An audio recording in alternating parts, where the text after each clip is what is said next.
flex. It's Shan and RJ on your home for Rangers Baseball 105.3 The Fan. For the first time in franchise history, back-to-back 1-0 wins. Eovaldi was responsible along with Wyatt. For the first one, this time it's Josh Smith and Jack Leiter. Jack Leiter, a .90 ERA through 2 starts. Had his best start to his career in his first one, and then he stepped it up yesterday. 5 innings, 1 hit, no walks, no runs, 6 strikeouts, and I thought he was in complete control. 99 whenever he wanted on the paint, and then early on, Bassick was just talking about the breaking stuff. Yeah, and it was a bummer that he wasn't able to continue the outing. And I was getting ready to question the great Bruce Bochy. Yeah, for sure. I was like, why not let him go longer? I mean, he had at least 2 more innings in him with a pitch count of 70. It was just like I felt like an unnecessary move, not necessarily the wrong move. You're trying to treat him with kid gloves and third time through the lineup, all that stuff, right? And then the other thing is, you want him to end on a good note. But it just felt like it was like an unnecessary move. But then all of a sudden you see, he's got a blister forming, and those things. C.J. Wilson will tell you all about blisters. Those things, he'll be soaking his hand in pickle juice or doing the old Jorge Posada Moises Alou on him, later today. But if you know what I mean, you know what I mean. I do. If you don't, then don't worry about it. But it's just blisters happen this time of year. Bobby, what impressed about Leiter for you? They kind of mentioned it. Mike mentioned this on the broadcast, the TV broadcast, the slider that Leiter had working yesterday. Because, that was the big thing when he was coming. It was like all he had was the fastball. That was the thing, was just he blew it by people, and that was something that early on, apparently, that was getting him in trouble in the minors, was just he was trying to blow the fastball by people that it didn't work like that anymore. Now he's kind of settled into, all right, he knows how to attack. He's got a plan. That was another criticism we had heard, it felt like, was that Leiter doesn't go up there with much of a plan. Like, how do I attack these hitters? What's my process? How am I going to set this guy up? And yesterday you saw more of that. And like I said, 4 strikeouts on the slider in this game, which is more than he's ever had. I don't know that he had 4 strikeouts on the slider all last year. I need to look. But 4 strikeouts in this game just on the slider. He looks completely calm, completely collected, is not getting rattled the same sort of way. It's really encouraging. Here's Boch on Jack. I mean, you can just see the confidence growing with this kid. He's got great stuff, and now he's starting to figure out the pitching part of it, and because he has really good secondary pitches to go with the big fastball, and he adjusted. I give him credit. He had a good game plan, and he and Jonah worked very well today. So that's what you want to see from these young guys, just growth and a really, really impressive job. 70 pitches, 11 whiffs. The numbers through 2 games: 10 innings, .90 earned run average, 10 strikeouts, 1 walk. It's starting to feel legit. Major League Baseball, young kid. You never know. You could get rocked for 7 in his next outing. But dang, if you can have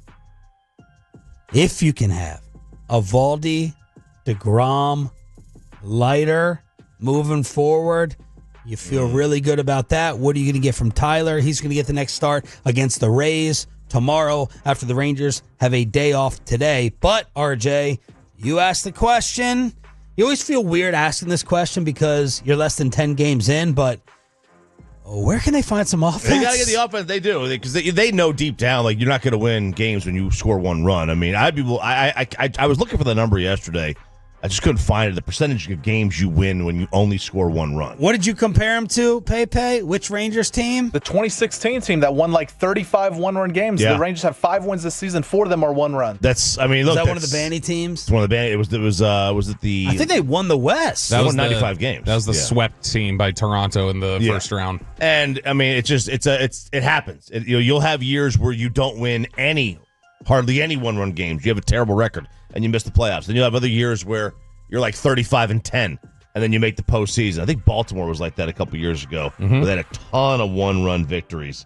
But look, the guys at the top, and it's Semien and Seager to an extent when he's out there.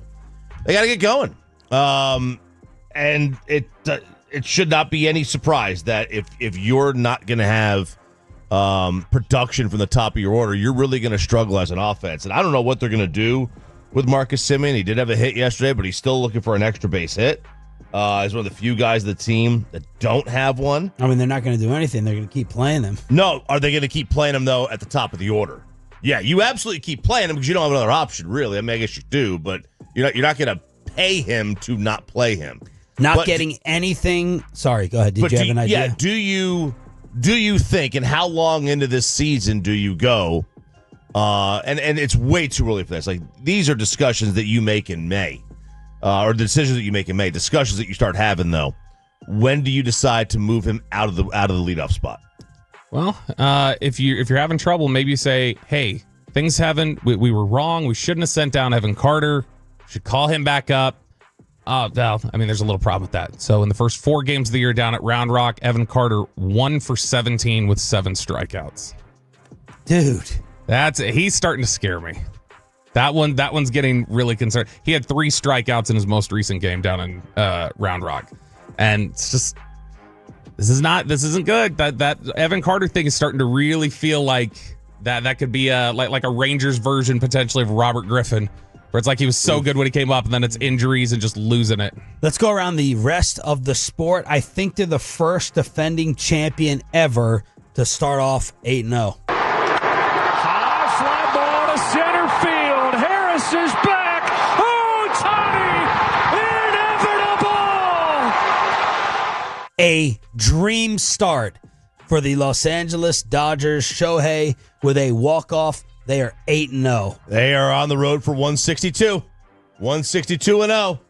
And they come back. I was watching this game. This was a 5-2. Braves were up 5-2 in this game. And they just completely fell apart.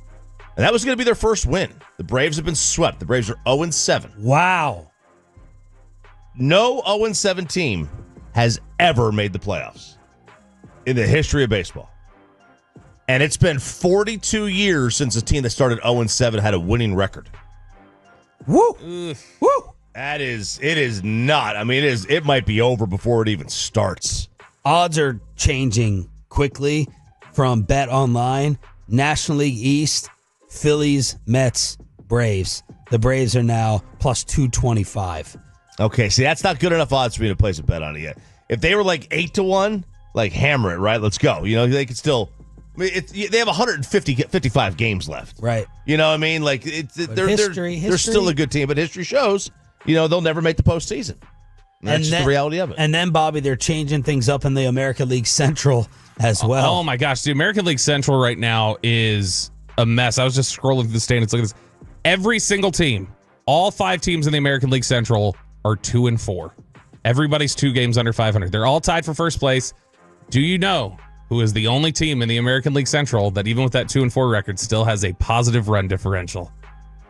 Positive run differential. The White Sox. Go the White Sox. Chicago White Sox are the only team that's even above on the run differential right now. But yeah, everybody's 2-4 right there in the AL Central. This is that weird time of year where you start just very early in the season. You'll just some weird stuff in the standings, like Atlanta being 0-7. You'll see Boston, who's supposed to be a big time contender, last in the AL East. And then you've got the entire Central under 500.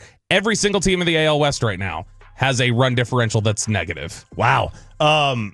That's the whole West? The entire West, everybody's got a negative run differential. You know, and you talk about Boston, I mean, one of their struggles is because of Rafael Devers, who finally got a hit. He finally got a hit, buddy. And then he flexed at second base. No. I'm like, bro, you were 0 for 19 with 15 strikeouts. Baseball, Jalen Smith. Like, put the bicep down, okay? You'll be fine. We don't need to see that up there. But Tom Verducci had an article about him, and they are talking about how a majority of his strikeouts have been on the fastball, and that he's been late. And they are wondering, way to listen to me, Tom. Is his bat? Is his bat slowing down? Is he have a hole in his swing? Is his vision going? Like, can he not see? Is he not picking up the pitch? What? Because the fastball, and this is why teams are throwing more off-speed pitches than ever before. Analytics have shown, the easiest pitch to hit is a fastball. It's because it's straight. I don't necessarily 100% agree with that, but that's what the data shows, and he's the one that's missing on these pitches.